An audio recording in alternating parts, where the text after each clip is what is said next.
ഈശോയിൽ പ്രിയമുള്ള സഹോദരങ്ങളെ, ഫാമിലി കൗൺസിലിങ്ങിലൂടെ അനേകം ആളുകൾ അവരുടെ കുടുംബജീവിതത്തിലേക്ക് പ്രയോജനപ്രദമായിട്ട് പല കാര്യങ്ങൾ സ്വീകരിക്കുന്നു എന്നറിയുന്നതിലേറെ സന്തോഷമുണ്ട്.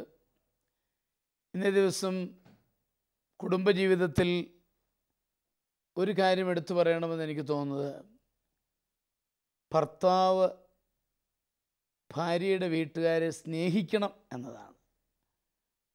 പലപ്പോഴും അത് അവളെ സ്നേഹിക്കുന്നതിൻ്റെ ഭാഗമാണെന്ന് വിചാരിക്കാതെ, എൻ്റെ ഭാഷ പറഞ്ഞാൽ കല്യാണം കഴിയുമ്പം ഭരണകക്ഷിയും പ്രതിപക്ഷവും ആകുന്ന ഒരനുഭവമൊക്കെ ചില കുടുംബങ്ങളിൽ കാണാറുണ്ട്.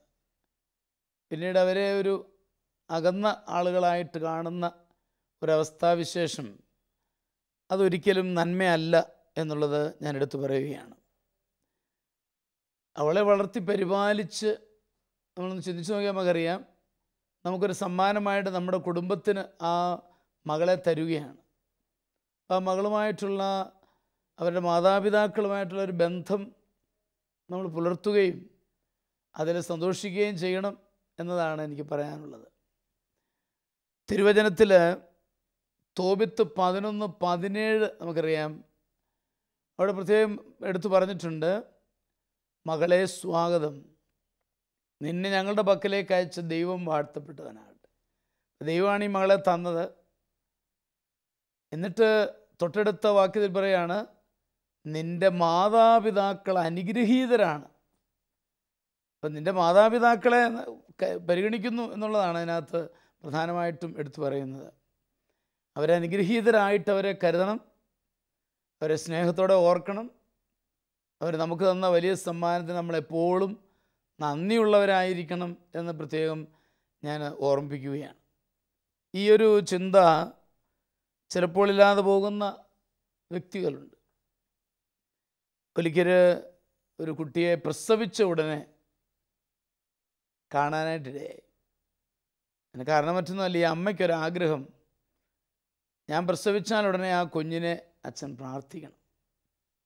അപ്പം ഞാനും ഞങ്ങളുടെ 2 അച്ഛന്മാർ പ്രസവ വാർഡിന് പുറത്തു പോയി നിൽക്കുകയാണ്. അപ്പോൾ കുട്ടിയെ പ്രസവിച്ച ഉടനെ പ്രാർത്ഥിക്കണമെന്നുള്ളതാണ് അമ്മച്ചിയുടെ ആഗ്രഹം. പ്രസവിച്ച ഉടനെ തന്നെ ഒരു നേഴ്സ് ഒരു ട്രേക്കകത്ത് കൊച്ചിനായിട്ട് വന്നു. ഞങ്ങൾ 2 പേരും ഈ കൊച്ചിന് വേണ്ടി പ്രാർത്ഥിച്ച് ആശീർവദിച്ചു. അപ്പോൾ നേഴ്സ് കൊച്ചിനായിട്ടങ്ങ് പോയി. ഇങ്ങനെ പോരുമ്പോൾ ഈ എൻ്റെ കൂടെ ഉണ്ടായിരുന്ന അച്ഛൻ എന്നോട് പറയുകയാണ്, അച്ഛാ, അച്ഛൻ ഈ പ്രസവിച്ച ഉടനെ ഒരു കുഞ്ഞിനെ കണ്ടിട്ടുണ്ടോ എന്ന് ചോദിച്ചു. ഞാൻ പറഞ്ഞു ഉണ്ട്. അല്ല, ഉടനെ എന്താ അച്ഛൻ ഉദ്ദേശിക്കുന്നത്? അല്ല, ഇത്ര ഇമ്മീഡിയറ്റായിട്ട്. ഞാൻ പറഞ്ഞു, ഇങ്ങനെ പ്രാർത്ഥിക്കാനൊക്കെ ചിലപ്പോൾ കണ്ടിട്ടുണ്ട് എന്ന് പറഞ്ഞു.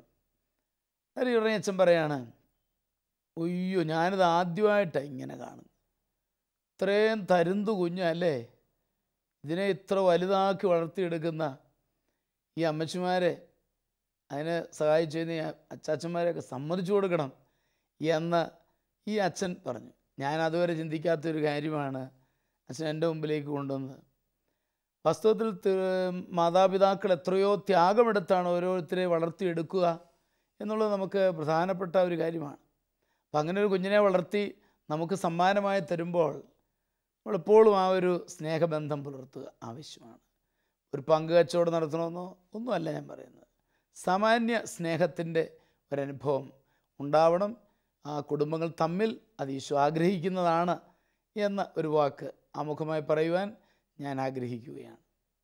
ഇന്ന് നമുക്ക് തുടർന്ന് നമ്മുടെ കത്തുകളിലേക്ക് പ്രവേശിക്കാം. ഇന്നത്തെ ആദ്യത്തെ കത്ത് ഏതാണ് മേഴ്സി? മാവേലിക്കരയിൽ നിന്ന് നാൻസി എന്ന വീട്ടമ്മയുടെ കത്താണ്. പ്രിയ ബഹുമാനപ്പെട്ട അച്ഛാ, ഇതൊരു തുറന്ന കത്താണ്. അച്ഛൻ എന്നോടൊന്നും തോന്നരുത്. എൻ്റെ ഭർത്താവിന് കൂടിയ മരുന്നുകൾ ഉപയോഗിച്ചതുകൊണ്ടാവാം ലൈംഗികമായ കഴിവ് ഇപ്പോൾ ഇല്ല. ഇപ്പോൾ അദ്ദേഹം എന്നോട് ഇടപെടുമ്പോൾ പ്രകൃതി വിരുദ്ധമായി കൈകൊണ്ടും മറ്റും ചെയ്യുവാൻ എന്നെ നിർബന്ധിക്കുന്നു. പലപ്പോഴും ഞാൻ എതിർക്കാറുണ്ട്. ഒത്തിരി നിർബന്ധിക്കുമ്പോൾ ഞാൻ ചിലപ്പോൾ ചെയ്യാറുമുണ്ട്. ഇത് തെറ്റാണ് എന്ന് ഞാൻ പല പ്രാവശ്യം പറഞ്ഞു നോക്കി. ഈ സാഹചര്യത്തിൽ ഞങ്ങൾ എന്തു ചെയ്യും? അദ്ദേഹം ഒത്തിരി നിർബന്ധിക്കുമ്പോൾ ഞാൻ സഹകരിക്കുന്നത് പാപമാണോ? ദയവായി എനിക്ക് മറുപടി തരികയും ഞങ്ങൾക്ക് വേണ്ടി പ്രാർത്ഥിക്കുകയും ചെയ്യണമേ. നമുക്ക് ഈ മോറൽ തിയോളജിയിൽ 2 ഇതിൽ പറയാറുണ്ട്. ഒന്ന് subjective morality and objective morality എന്ന് പറയും. വസ്തുനിഷ്ഠമായ ഒരു കാര്യം തെറ്റ് തന്നെയാണ്. വ്യക്തിപരമായിട്ട് ആ സാഹചര്യങ്ങൾ കൂടെ പരിഗണിക്കണം എന്നും പറയാറുണ്ട്. അപ്പം വസ്തുനിഷ്ഠമായി നാൻസി പറഞ്ഞത് വളരെ ശരിയാണ്, തെറ്റ് തന്നെയാണ്, അതിന് ആ ഒരു സംശയം എനിക്കില്ല. ഇദ്ദേഹത്തിൻ്റെ പ്രത്യേക സാഹചര്യം നമ്മൾ കാണേണ്ടതുണ്ട്. കാരണം അദ്ദേഹം അവകാശപ്പെടുന്നത് കഴിവില്ലെന്നാണ്. അത്ര അങ്ങ് കഴിവില്ലെന്ന് തോന്നുന്നില്ല. കാരണം ഒരു ആഗ്രഹിക്കുന്നുണ്ടല്ലോ, അപ്പം അതുകൊണ്ട് തന്നെ കഴിവുണ്ടായിരിക്കാം എന്നുള്ളത് തന്നെയാണ് എൻ്റെ ഒരു ചിന്ത. ഏതായാലും ആ സമയത്തല്ല, പിന്നീടുള്ള സമയത്ത്, ഒരു ഫ്രീ ആയിട്ടുള്ള സമയത്ത് എൻ്റെ അഭിപ്രായത്തിൽ ഈ നാൻസി ഭർത്താവിനെ അത് പറഞ്ഞ് മനസ്സിലാക്കണം. അതിൻ്റെ റിയാലിറ്റി ഇതാണ്, ഇതിൻ്റെ പവിത്രതയുടെ കാര്യമാണിത്.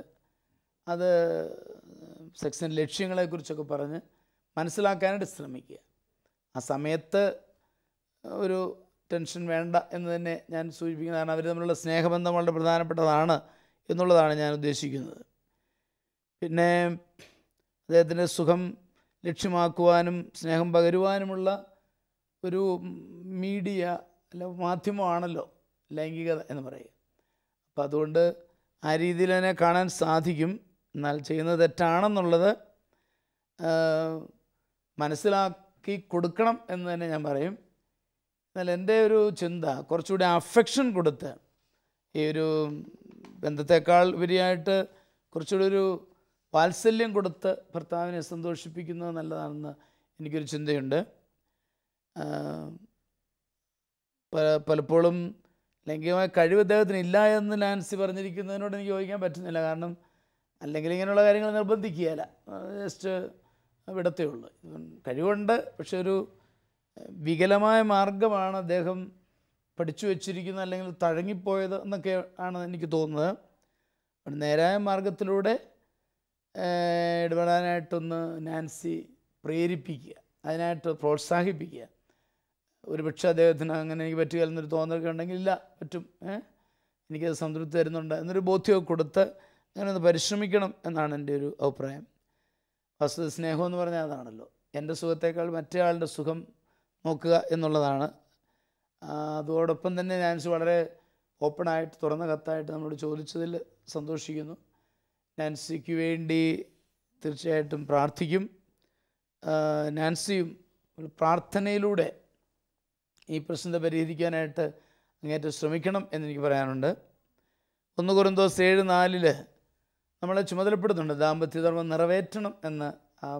അത് നേരായ മാർഗത്തിലൂടെ നിറവേറ്റണം, അതിന് ഞാൻ സംശയമില്ല. നേരായ മാർഗത്തിലൂടെ നിറവേറ്റുവാനുള്ള ഒരു പ്രേരണയും ഒരു സപ്പോർട്ടും ഈ നാൻസിക്ക് കൊടുക്കാൻ കഴിഞ്ഞാൽ കുറച്ചുകൂടി അത് മെച്ചമായിട്ട് തീരുമെന്നാണ് എൻ്റെ ഒരു പ്രതീക്ഷ. എന്താണ് അതേപ്പറ്റി മേഴ്സിക്ക് പറയാനുള്ളത്? അദ്ദേഹത്തിൻ്റെ ശാരീരിക അവസ്ഥ എന്തോ ഒരു വൈകല്യം ഉണ്ട്, ഇല്ലെങ്കിലും ഭാര്യ അത് പറയാതെ. പക്ഷേ ഇതൊരു ഡോക്ടറെ കണ്ട് ഒന്ന് ശരിയായിട്ടൊന്ന് അതിൻ്റെ ഒന്ന് പരിശോധിച്ച് എന്താണ് കുഴപ്പം, അല്ലെങ്കിൽ ഏതെങ്കിലും ഒരു പ്രശ്നം ഉണ്ടോ എന്നൊന്ന് ഇവരൊന്ന് അന്വേഷിക്കുന്നത്, ഡോക്ടറെ കണ്ട് ചോദിക്കുന്നത് നല്ലതാണ്. പിന്നെ നമ്മളുടെ ധാർമ്മികമായ വശത്തൂടെ നോക്കുമ്പോൾ ഈ ഒരു പ്രകൃതി വിരുദ്ധമായ കാര്യം പാപം തന്നെയാണ്. അതിൽ നിന്ന് മുന്നോട്ട് ആ പാപത്തിൽ തുടരുവാനായിട്ട് ഇവർക്ക് അവകാശമൊന്നുമില്ല.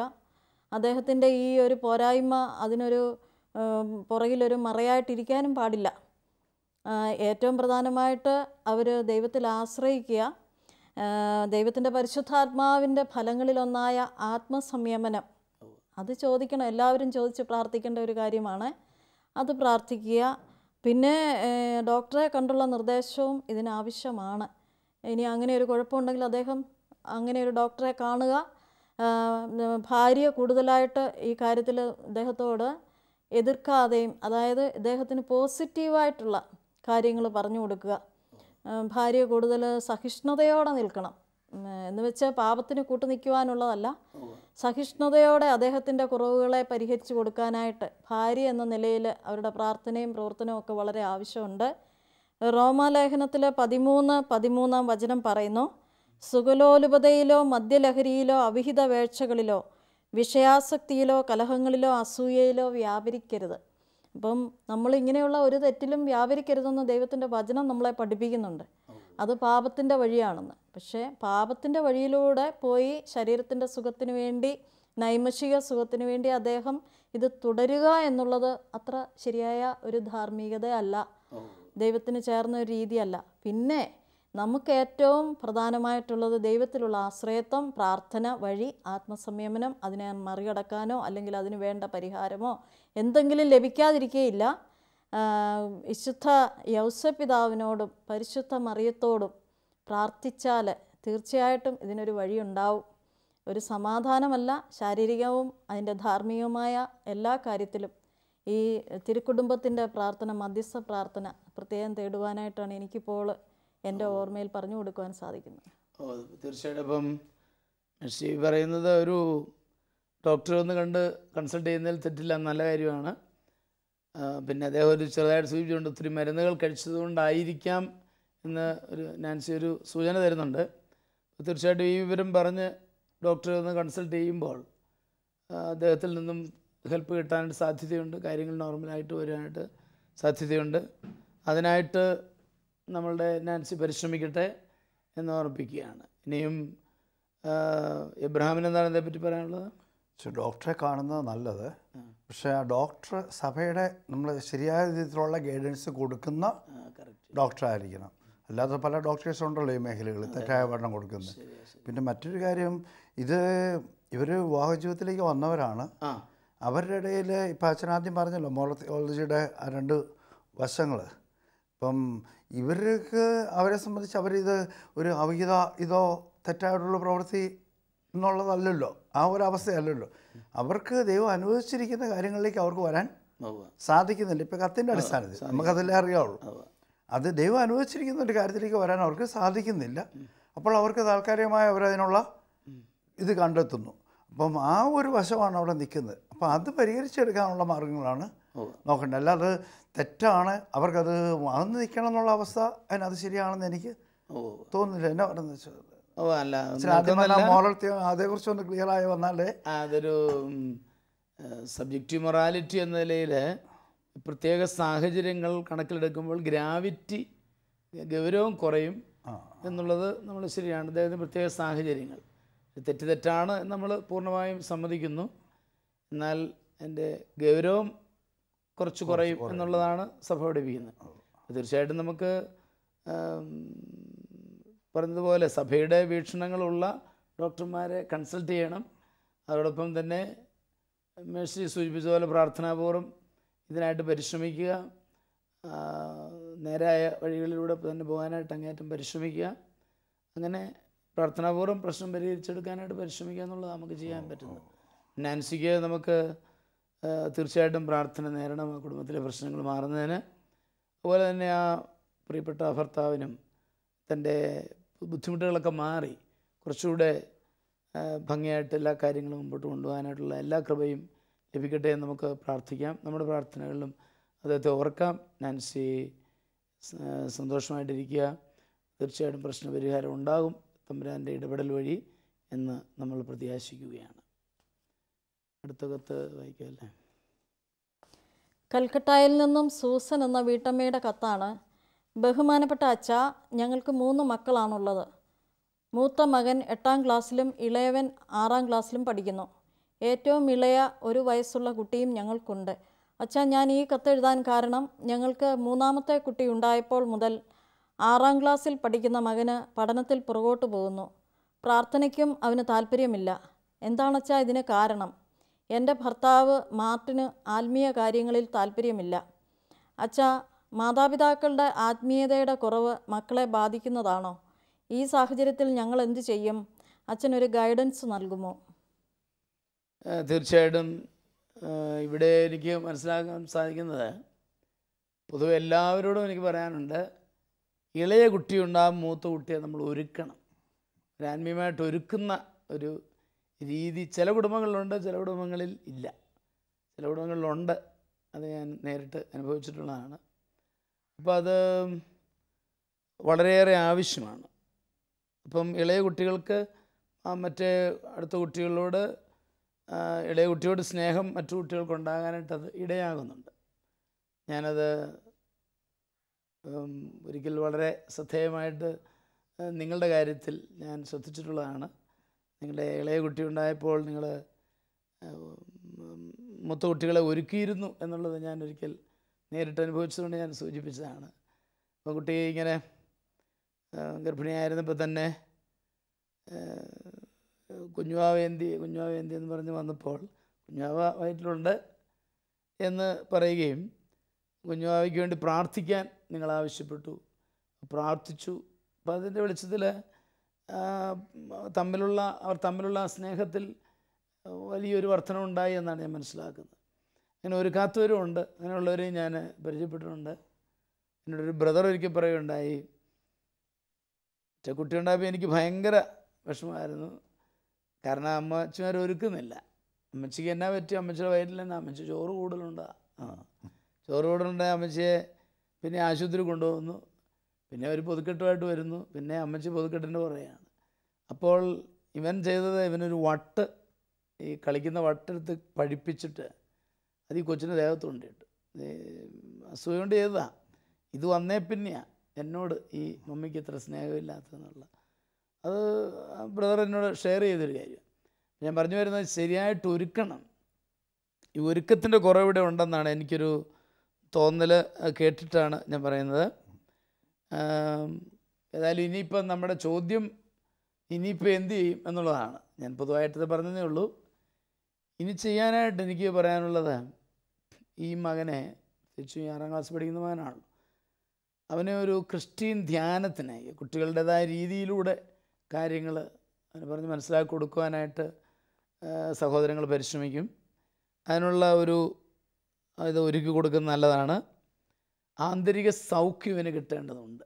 കാരണം ഇവന് ഈ സ്നേഹത്തിൻ്റെ കുറവ് അല്ലെങ്കിൽ കൊച്ചു കുട്ടിയിലേക്ക് സ്നേഹം പോകുന്നു എന്നുള്ളൊരു ചിന്തയൊക്കെയാണ് ഇതിൻ്റെ പുറകെ കിടക്കുന്നത്.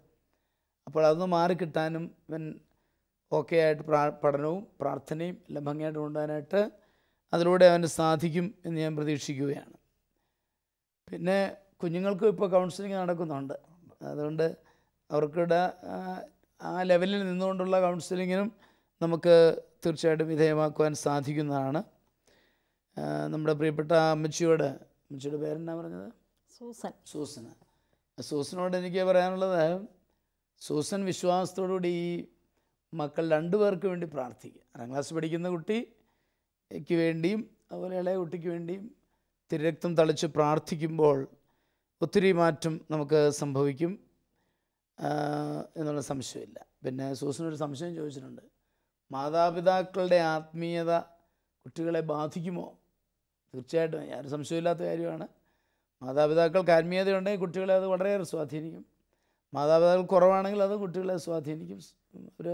അവർ കാണുന്ന ആദ്യത്തെ മാതൃക അവരാണല്ലോ. അതുകൊണ്ട് അതിന് യാതൊരു സംശയമില്ല. അദ്ദേഹം ചെറുതായിട്ട് കുറ്റപ്പെടുത്തിയ മാർട്ടിൻ അങ്ങനെ വലിയ പള്ളിക്കാര്യങ്ങളിലൊന്നും താല്പര്യമില്ല എന്നുള്ള സൂചന ഉണ്ട്. അതും സൂസൻ്റെ ഒരു പ്രാർത്ഥനയുടെ വിഷയമായിട്ട് മാറണം.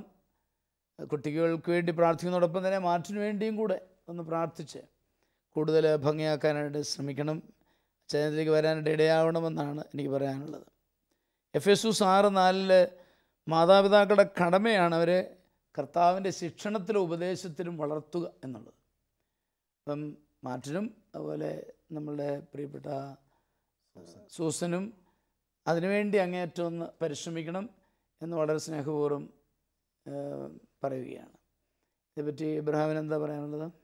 ഒരു കുഞ്ഞിനെ സംബന്ധിച്ച് എൻ്റെ അമ്മയുടെ സ്നേഹം ആർക്കും പകത്തു പോകുന്നവന് ഇഷ്ടമുള്ളതല്ല, എല്ലാ കുഞ്ഞുങ്ങൾക്കും. ഇപ്പം അച്ഛൻ പറഞ്ഞ പോലെ ഈ 2ാമത്തെ കുഞ്ഞ് അടുത്ത കുഞ്ഞ് വന്നപ്പോൾ അത് പകത്തു പോകുന്നതായിട്ട് അവൻ അനുഭവപ്പെടുന്നു. അതിൻ്റെ അസ്വസ്ഥതയാണ് അവൻ്റെ പഠനത്തിൻ്റെയും എല്ലാ മേഖലയിലും നിൽക്കുന്നത്. അത് മാർട്ടിൻ്റെ പ്രാർത്ഥനയുടെ കുറവ് അവരതിനകത്ത് കണക്ട് ചെയ്യുന്നെങ്കിലും യഥാർത്ഥത്തിലുള്ള വിഷയം ഇത് തന്നെയാണല്ലോ. സ്നേഹം വിഭജിക്കപ്പെടാനായിട്ട് ആരും ആഗ്രഹിക്കുന്നില്ല. പ്രത്യേകിച്ച് ഇളയ കുഞ്ഞുങ്ങൾ വരുമ്പോഴുള്ള വിഷയങ്ങൾ അത് പല വീടുകളിലും ഉണ്ടല്ലോ. ഇത് ആദ്യത്തെ ഇളയ കുഞ്ഞ് വരുമ്പോൾ എല്ലാവരും അതിനെ കാണുന്നു, അതിനെ ശ്രദ്ധിക്കുന്നു. ആദ്യത്തെ ആൾ ശ്രദ്ധിക്കുന്നില്ല. ശ്രദ്ധിക്കാതെ വരുമ്പോൾ അവൻ്റെ മനസ്സ് അസ്വസ്ഥമാകുന്നു. പിന്നെ ചില മാതാപിതാക്കൾ ഈ കുഞ്ഞുങ്ങളുടെ പക്ഷപാതവും കാട്ടും. ഇപ്പോൾ ഇളയ കുഞ്ഞല്ലേ എന്ന് പറഞ്ഞാൽ അതിന് കൂടുതൽ പാല് കൊടുക്കുന്നു, എന്തെങ്കിലും ചെയ്യുന്നു, ഇവൻ അത് കുറയ്ക്കുന്നു. ആ കുറയ്ക്കുന്നതും അവൻ്റെ ഉള്ളിലൊരു മുറിവായി. കാര്യം കൂടുതൽ ശ്രദ്ധിക്കേണ്ട ആൾക്ക് ശ്രദ്ധിക്കണം, അത് ശ്രദ്ധിക്കാതിരിക്കാൻ പറ്റിയല്ല. പക്ഷേ ആ സമയത്ത് ഇവനെ അത് ബോധ്യപ്പെടുത്തിക്കൊണ്ട്, അച്ഛൻ നേരത്തെ പറഞ്ഞ പോലെ ഒരുക്കി ബോധ്യം കൊടുത്തുകൊണ്ടാണെങ്കിലും അവന് പ്രശ്നം ഉണ്ടാകുകയില്ല. അപ്പോൾ ഈ പക്ഷപാതം കാണിക്കുന്നു എന്നൊരു തോന്നലൊരു കുഞ്ഞിൻ്റെ ഉള്ളിൽ ഉണ്ടായാൽ അത് വലിയൊരു മുറിവായിട്ട് പിന്നെ അവൻ്റെ കടമയിൽ നിന്നെല്ലാം അവൻ പുറകോട്ട് മാറുന്നൊരവസ്ഥ വരികയല്ലേ. അത് അതിനകത്തൊരു പ്രധാനപ്പെട്ട കാര്യമായിട്ട് തോന്നില്ലേ? തീർച്ചയായിട്ടും. പരിഗണന, അംഗീകാരം, ഇതൊക്കെ ഈ കുഞ്ഞിന് നഷ്ടമായി ഇയാൾ വന്നപ്പോൾ. അതെ അതെ അതെ. നമുക്കിപ്പോൾ എന്താ ഒരു പരിഹാരമായിട്ട് പരിഹാരമായിട്ട് വരുന്ന ഒന്ന്, ഈ കുഞ്ഞിനെ അമ്മ ഈ ബുദ്ധിമുട്ടുന്ന കുഞ്ഞല്ലേ, അവനെ കൂടുതൽ ശ്രദ്ധിക്കുകയും അവന് കൂടുതൽ പരിഗണനയും എല്ലാം കൊടുത്ത് അവൻ ആ മനസ്സിലാക്കുക. കാര്യം കൊച്ചല്ലേ, അല്ലാതെ മുതിർന്ന കുഞ്ഞല്ലല്ലോ. അവന് അമ്മയുടെ നിന്ന് കിട്ടേണ്ട ആഗ്രഹങ്ങൾ അമ്മ ഇവൻ മാത്രമായിരിക്കുമ്പോൾ അവനൊന്ന് കൊടുത്ത്. ഇപ്പോൾ കൊച്ചു കുഞ്ഞിതൊന്നും അറിയുന്നില്ല. 1 വയസ്സുള്ള കൊച്ച് ഈ പ്രത്യേക പരിഗണനയൊന്നും അവൻ അറിയുന്നില്ല. ഈ കുഞ്ഞിന് അമ്മ ഇച്ചിരി കൂടുതൽ കെയർ, കൂടുതൽ പരിഗണനയും നമ്മൾ ആദ്യം പറഞ്ഞ പോലെ ഒരു സ്നേഹത്തിൻ്റെ തലോടലും നല്ല വാക്കുകളൊക്കെ പറഞ്ഞ് അതിന് കൊടുക്കുന്ന പോലെ തന്നെ ഇതിന് കൊടുക്കുകയാണെങ്കിൽ ഇതിൻ്റെ മനസ്സിനെ ഉണർത്തിയെടുക്കാൻ അവൻ്റെ കർത്തവ്യങ്ങളിൽ ശരിയായി വരാൻ സാധിക്കുമെന്ന് എനിക്ക് തോന്നുന്നു. സ്നേഹം കൊണ്ട് അവനെ നേടിയെടുക്കണം എന്നുള്ളതാണ് ഇബ്രാഹിമിൻ്റെ അഭിപ്രായം. ഓക്കെ, ഇനിയും മേഴ്സിക്ക് എന്താ പറയാനുള്ളത്? ഈ പറഞ്ഞതിനോട് തന്നെ ഞാനും സഹകരിക്കുന്നത്. കൂടുതൽ പരിഗണന, സ്നേഹം നമ്മളുടെ പെരുമാറ്റത്തിലും പ്രവൃത്തിയിലും, പ്രത്യേകിച്ച് അത് മാതാപിതാക്കൾ കൂടുതൽ കൊടുക്കണം.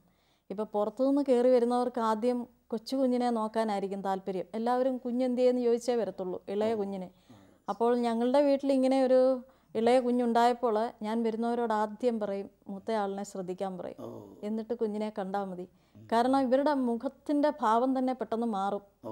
ഈ അസ്വസ്ഥത കാണുന്നത് നമുക്ക് പെട്ടെന്ന് മനസ്സിലാവും. അപ്പോൾ അതുകൊണ്ട് നമ്മളത് അറിഞ്ഞ് കേട്ട് ചെയ്യുകയാണെങ്കിൽ ഒത്തിരി പ്രശ്നം പരിഹരിക്കാൻ പറ്റും. അത് പേരൻസാണ് അത് കൂടുതലായിട്ട് അതിനുവേണ്ടി പരിശ്രമിച്ച് ചെയ്യേണ്ടത്. അവരുടെ ഭാഗത്തുനിന്ന് അത് ചെയ്യുമ്പോൾ തന്നെ കൊച്ചൊത്തിരി വ്യത്യാസം വരും. പിന്നെ മറ്റൊരു കാര്യം, മാതാപിതാക്കളുടെ ആത്മീയത അത് വളരെ പ്രാധാന്യമുള്ള കാര്യം തന്നെയാണ്. പ്രത്യേകിച്ച് ആൺകുട്ടികൾ വളർന്നു വരുമ്പോൾ പിതാക്കന്മാരെ കണ്ട് തന്നെ പഠിക്കും. പിതാക്കന്മാരുടെ നന്മയും തിന്മയും അവർ ശരിക്ക് അവരിലേക്ക് പ്രവേശിക്കും, പ്രത്യേകിച്ച് ആൺകുട്ടികൾ. അപ്പോൾ ആൺകുട്ടിയും പെൺകുട്ടിയും എല്ലാ കാര്യത്തിലും ഇതാണ്.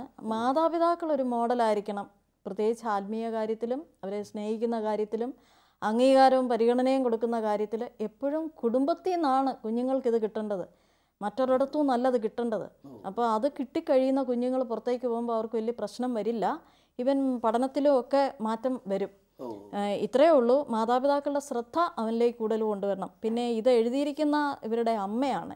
അപ്പോൾ ഈ അമ്മയ്ക്ക് വലിയൊരു ഉത്കണ്ഠയുണ്ട് 2 കാര്യത്തിൽ. ഇവൻ പഠിക്കുന്നില്ല, രണ്ടാമത് മാർട്ടിൻ്റെ ഭർത്താവിൻ്റെ ആത്മീയത.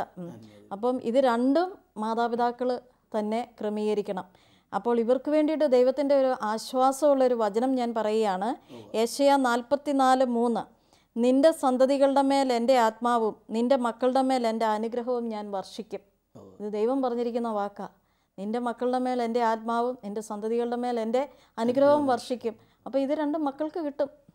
അപ്പോൾ അതിനുവേണ്ടി മാതാപിതാക്കൾ പരിശ്രമിക്കണം. മാതാപിതാക്കൾ അതനുസരിച്ച് മക്കളെ വളർത്തുകയും വേണം, അവർക്ക് വേണ്ടത് നൽകുകയും ചെയ്യണം. മേഴ്സിയുടെ ചിന്തയിൽ മാതാപിതാക്കൾ കുറച്ചുകൂടെ, മേഴ്സി എബ്രഹാം അത് തന്നെയാണ് പറഞ്ഞത്, കുറച്ചുകൂടെ ഈ മൂത്തുകുട്ടിയെ പരിഗണിക്കുകയും ആദരിക്കുകയൊക്കെ ചെയ്യുക. അങ്ങനെ നിങ്ങൾ ചെയ്തിരുന്നു എന്നും നിങ്ങളുടെ അനുഭവത്തിലൂടെ നിങ്ങൾ പറയുകയുണ്ടായി. അപ്പം അങ്ങനെ അവനെ ഒന്ന് കുറച്ചുകൂടെ ഉയർത്തിയെടുക്കാനായിട്ട് ശ്രമിക്കണം. അതോടൊപ്പം തന്നെ അവന് ഒരു ക്രിസ്ത്യൻ ധ്യാനം, കൗൺസിലിങ് മുതലായവ കൊടുത്ത് അവനെ ഹെൽപ്പ് ചെയ്യാനും കൂടെ ഒന്ന് ശ്രമിക്കുക. അതോടൊപ്പം തന്നെ മാതാപിതാക്കൾ പ്രാർത്ഥിക്കുക. മാർട്ടിനും ഒരുപക്ഷെ കേൾക്കുന്നില്ലായിരിക്കുക, എന്നാലും മാർട്ടിനും കൂടുതൽ ആത്മീയതയിലേക്ക് വരാനായിട്ട് സൂസൻ്റെ ഒരു സ്നേഹോഷ്മളമായ ഒരു പ്രോത്സാഹനം കൊടുത്ത് അതിൽ കൊണ്ടുവരാനും ആത്മീയതയിൽ വളർത്താനും അങ്ങേയറ്റം പരിശ്രമിക്കാം. ഞങ്ങൾ തീർച്ചയായിട്ടും സൂസനും കുടുംബത്തിനു വേണ്ടി പ്രാർത്ഥിക്കുന്നു. നമ്മൾ ഈ 2 കുടുംബങ്ങളെയും ഇന്ന് ഈശോയുടെ മുമ്പാകെ സമർപ്പിച്ച് പ്രാർത്ഥിക്കാം. നല്ലവനും സ്നേഹധിയുമായ പൊന്നുതമ്പുരാനെ, ഇന്ന് പ്രത്യേകമായിട്ട് ഞങ്ങൾ കണ്ടത് ഞങ്ങളുടെ പ്രിയപ്പെട്ട നാൻസിയുടെയും സൂസൻ്റെയും കുടുംബങ്ങളാണ്. ആ കുടുംബത്തിലെ പ്രശ്നങ്ങൾ പൂർണ്ണമായിട്ടും അറിയുന്നവൻ അങ്ങ് തന്നെയാണ്. ആ പ്രശ്നത്തിൻ്റെ പരിഹാരവും അങ്ങയുടെ പക്കലുണ്ട്. കർത്താവേ, അങ്ങ് തന്നെ ഇടപെടണമേ. നാൻസിയുടെ കുടുംബത്തിലെ പ്രശ്നങ്ങൾ പരിഹരിച്ചുകൊണ്ട് സന്തോഷപ്രദമായ ഒരു കുടുംബജീവിതം നയിക്കുവാൻ അവരെ അനുഗ്രഹിക്കണമേ. സൂസൻ തന്നെ കുഞ്ഞുങ്ങളുടെയും ഭർത്താവിൻ്റെയും അസ്വസ്ഥതകൾ, ബുദ്ധിമുട്ടുകൾ അവതരിപ്പിച്ചല്ലോ. എല്ലാം അങ്ങയുടെ കാര്യങ്ങളിലേക്ക് ഞങ്ങൾ സമർപ്പിക്കുന്നു. അങ്ങ് തന്നെ ഇടപെടണമേ. മാറ്റിന് കൂടുതൽ ആധ്യാത്മികതയിലേക്ക് വളർത്തുവാൻ, പ്രത്യേകിച്ചും 6ാം ക്ലാസ് പഠിക്കുന്ന കുട്ടിയെ കൂടുതൽ നന്മയിൽ കൊണ്ടുവരുവാനും ഇളയ കുട്ടിയെ സ്നേഹത്തോടെ സ്വീകരിക്കാനുമുള്ള ഒരു സന്മനോഭാവം ഉണ്ടാകുവാനും അവരെ അനുഗ്രഹിക്കണമേ. മാതാപിതാക്കളെ അതിന് ഉചിതമായ പെരുമാറ്റങ്ങളിലൂടെ ശക്തിപ്പെടുത്തണമേ എന്ന് ഞങ്ങൾ പ്രാർത്ഥിക്കുന്നു. പിതാവും പുത്രനും പരിശുദ്ധാത്മാവുമായ സർവേശ്വര എന്നേക്കും ആമേൻ. ഈ പ്രോഗ്രാമിലേക്ക് കത്തുകളും അഭിപ്രായങ്ങളും അയക്കേണ്ട വിലാസം: to the producer, family counselling, Shalom television, Peruvannamuzhi PO, Kozhikode 673528. Email info@shalomtelevision.com.